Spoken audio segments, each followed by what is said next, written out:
vibes only!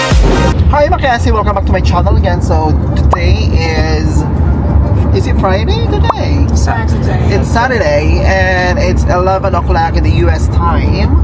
So as you can see, I was caught in the act. I was messaging because I was trying to book, as I said, an appointment here in Milwaukee. So, oh my God, ako nag-i-English mga guys. Ay, makahesi. Anyway, tayo lang to.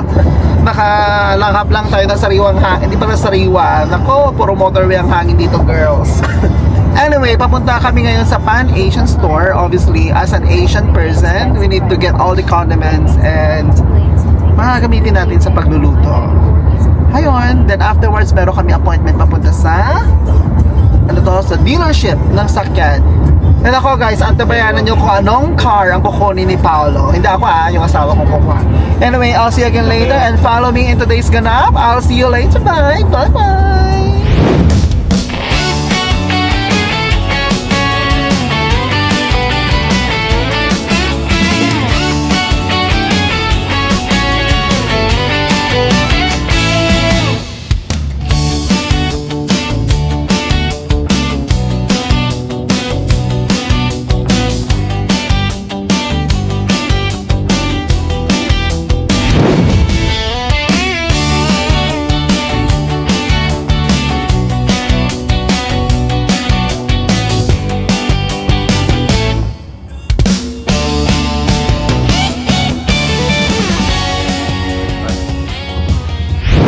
Ano, laki ng mga ampalay nila dito guys, oh. Ito na yung bago naming shopping din sa Morrison. Hindi sa Pan-Asia.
Malaki dun sa taas. Malaki yun, baby, for Iba naman yan. sa taas pa.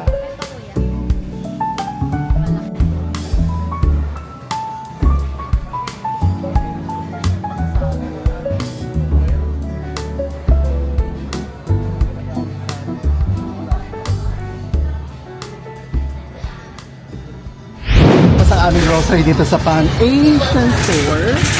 So, guys, alam mo talaga, ang sarap mamili pero ang sarap din magkaskas. Punta kami doon sa may Hobby Lobby later. Isn't it hobby ko? Oh my God. Let's go! Ang Janet Jackson dito sa Wisconsin. Meron din yung mainit naman. Ito yung perfect na temperature, kuya. Mainit. Ang ano, hindi mo maramdaman yung init kasi may aircon.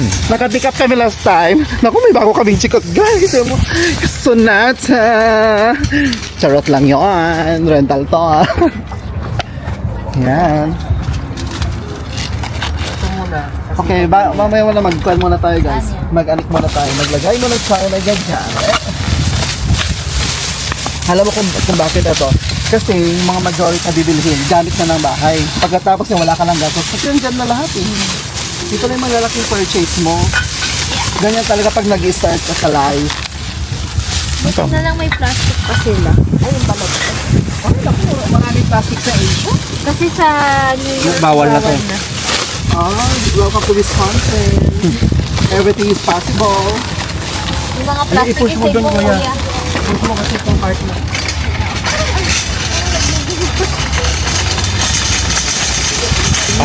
So, and na. Hello guys, welcome back to me. So nag-grocery kami. Now we're going to Hobby Lobby. So we're gonna look for furniture na medyo cheap, affordable, but durable, and it will last long. Just like us. Follow me. Come on, let's go. So guys, apparently it's too hot here in Wisconsin. Kapag ganun na guys, nag-English na tayo ngayon. Hindi na tayo mga parang balahurang kanal na magtatagalog. Anyway, we're here to Hobby Lobby. We're here to Yan ang sasabihin ko pag nandun na tayo sa loob. At the moment, we're here in the street of Wisconsin. And this is what I like. 75%, 50%, and 30%. Welcome sa place, diba? Pagpasok, paglabas din namin kasi guys, muntak ako nahilo sa presyo. Isang silya lang at isang one cabinet na lang guys, $200, $300. My God! Hindi ako para doon guys. Naku, may ibang priority kami, hindi lang yung furniture. Anyway, punta daw kami sa Ross. Diba? Hayaan kapag nagsabi ka, nagbigay ng Valentine's ng bulaklak, basta magbigay kayo ng Ross. Yun lang yun. Sa mga taga-Bisaya kong friend, hello. Yun lang yun. Di ba nagpunta kami kanina sa Lobby Hobby? So ngayon nagpunta kami sa Ross. Itong nabili ko. Guys, punta kayo sa Ross, maraming sale, mas mura, mas affordable. Ito naman, mas okay siya guys. Kaya yun. We're still in the process of improving our home. So, more money to out. Out lang muna. Then later on, in. Anyway, we're going to Barton, something like that. See you later, guys. Burton daw. Hello, Mackenzie. Welcome back to me again. So, we're on our way going to the Honda dealership. So, it's the 108th Milwaukee Street. And we're gonna meet my friend Miguel. Miguel, if you're watching with my vlog, comment down below, okay? And yeah, tingnan nyo guys kung ano mapipili namin. First and foremost, kung ano talaga, kung ma-approve pala kami. Yan ang priority. Baka may napili kami pero with lack authority tayo. Ay nako, hindi pwedeng ganun. Anyway, we're very confident naman na basta na may makuha tayo. And test drive today. Hindi ako magte-test drive, si Paolo. Anyway, samahan nyo kami, ha? And mag-drive tayo ng bagong kotse. See you.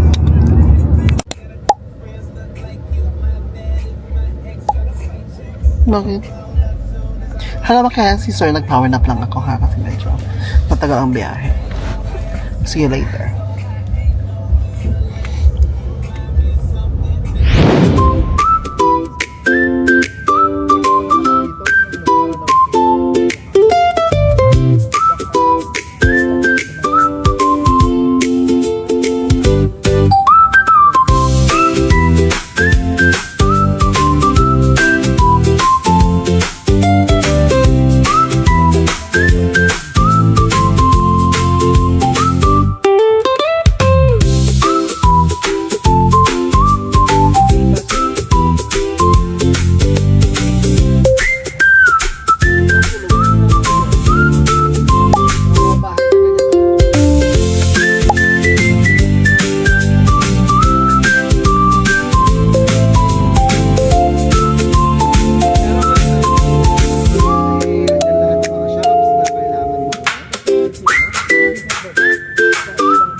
Alam mo walang ano no, walang garlic na hubad dito no.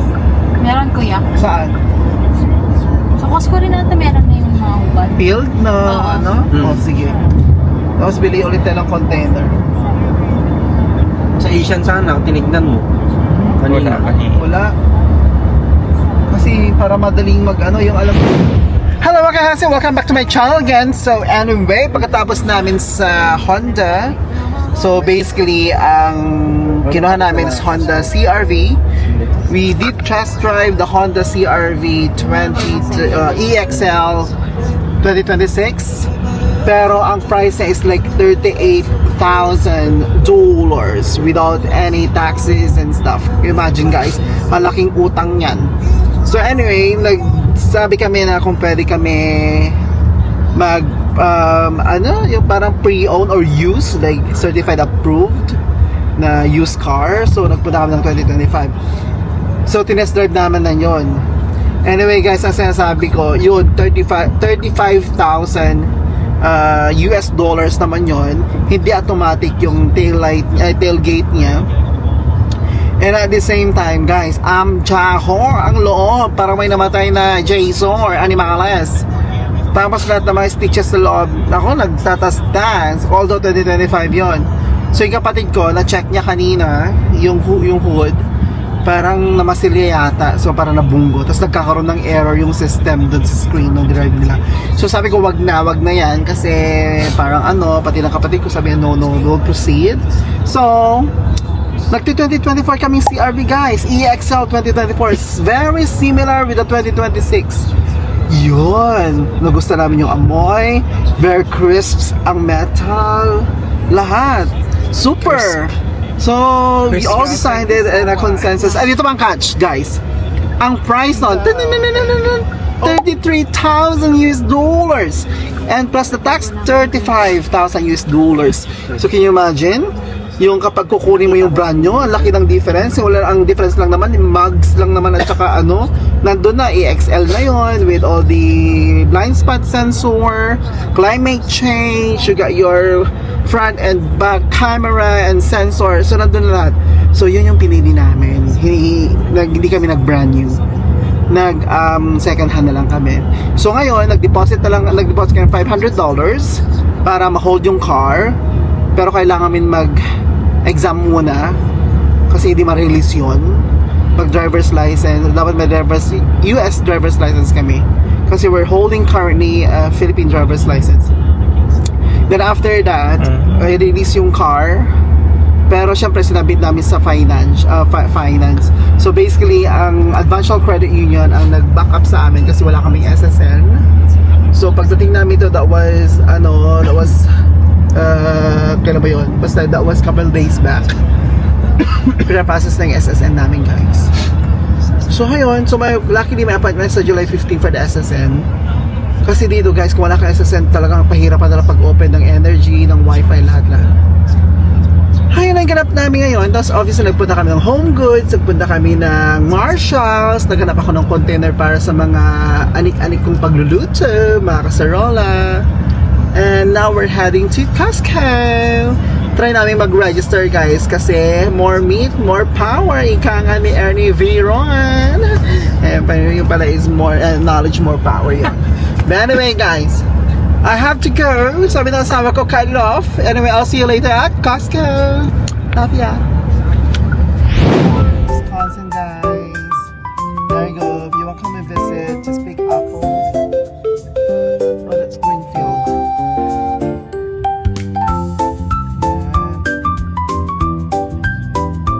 Talahiban na yan guys. Hindi yan apples. Hindi yan apples.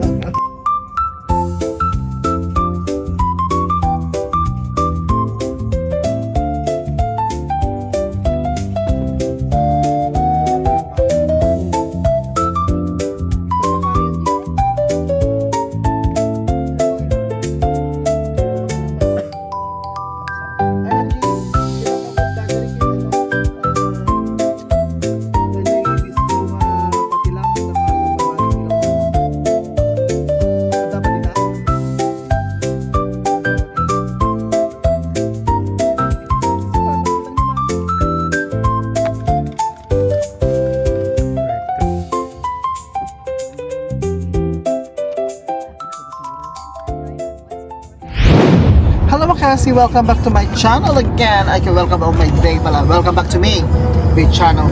So anyway, what we did was obviously nagpunta kami sa Costco and nagpunta pakitang itlog ng Costco, tapos nag-member na rin kami, which is woohoo! Achievement namin, dalawa yun. Pakita mo yung card.